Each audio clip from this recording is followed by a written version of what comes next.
are saying, because I think this is important context. The first thing is that we do have a supermajority, and that is a governing mandate. That is the voters telling everyone that we like what you are doing, we want you to continue what we are doing. And by us not doing substantial reforms, keeping up with what we were doing with a supermajority in the legislature, that is plain missed opportunities, okay? And the missed opportunities that we're missing, amongst a lot of other things, are delivering property tax relief reform. Here's the deal.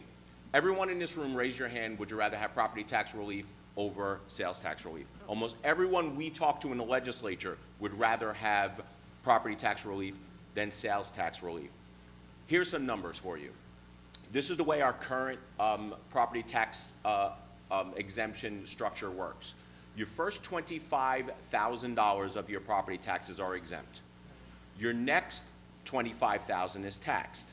Your third exemption is another $25,000 exemption, but the school boards have an exemption from an exemption, so you really don't have $50,000 worth of property tax exemptions.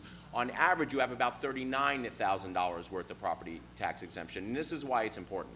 When Homestead— Can you just explain in case someone, like, when you say exemption, what does that mean? You're not taking away school funding on the second property tax exemption. So you have 25 that's exempted, the next 25 is taxed, and then the 25 on top of that, you have an exemption, but we hold schools harmless. We don't take away their funding on that exemption. But when you blend it all in, you're at around $39,000. Why is this important? When property taxes, when Homestead was initially instituted, because of the value of the homestead, the first one, the $25,000, compared to the median price of a home, about a third of your property, 33% of your property was shielded from taxation. Today, with property tax, with values being so high, it's about 9%. And people are feeling this, and this is why this is important, and this is why people lobby me, they lobby Senator Collins, they lobby the governor on property tax relief and not sales tax relief, is because they feel it. When they pay their mortgage, when they see the auto draft coming out from their banks, and they see that they not only have to pay for the new tax bill, but they have to catch up for the last tax bill, they see it coming out. If property tax reform in any form, increasing the homestead exemption, whether it's double, tripling, or eliminating, it will, mark my words, it will pass, and I think the governor agrees with me, with 75% of the vote. Then why is a supermajority not delivering property tax relief now? That is frustrating.